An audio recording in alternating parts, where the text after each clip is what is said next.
You might have heard that this year's version of the Electronic Entertainment Expo, better known as E3, was cancelled due to the COVID pandemic. And that's no surprise, given that major events around the globe have been scrapped for the same reason.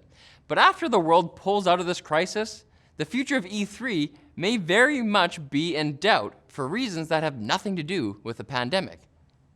But why?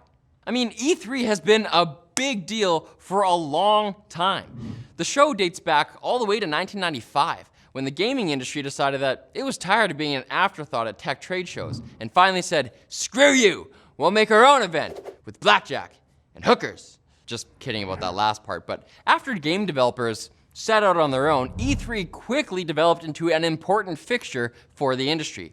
It became traditional for big-ticket consoles and chart-busting AAA games to be unveiled at the event, and gamers everywhere were envious for years at the industry members who were able to attend, though it finally opened up to the general public in 2017.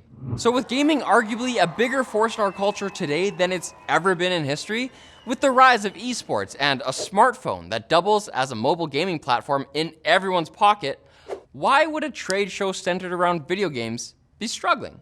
One reason has a lot to do with digital distribution and social media. Remember when you were a kid and playing games meant getting a shiny new console or a shrink-wrapped copy of a hotly anticipated game on Christmas morning?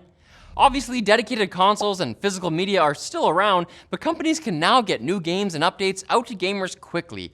Think about how Apex Legends, which has become hugely popular, was revealed with a surprise announcement instead of a trade show event. And the rise of social media has meant that developers can now get information about upcoming titles and hardware directly to consumers on their own schedules, rather than waiting for an industry show. Nintendo, Sony, Microsoft, they all now have their own virtual events focused on their products only. In fact, Sony didn't even bother showing up to the 2019 edition of E3 simply because it didn't feel a need to. And it wouldn't be surprising if other heavy hitters in the gaming industry followed suit in the future. What's the point in announcing a big name console at an event with limited floor space when you're trying to compete with lots of other vendors for attention and eyeballs?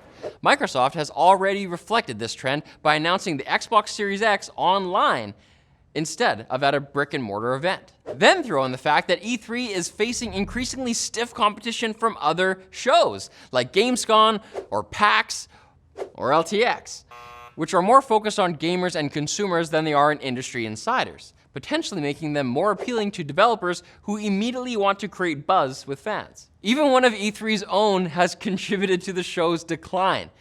Jeff Keighley, who was a broadcaster for E3's live streams and a fixture of the event, announced he would not be at the show prior to its cancellation. Instead, Keighley announced that he'd be running his own Summer Game Fest, which could be seen as yet another competitor to E3. Now, E3 has responded by attempting to bring more interactivity to the show and make it a little less focused solely on the business side of the industry. But it's unclear if this will make an impact once the show returns in 2021.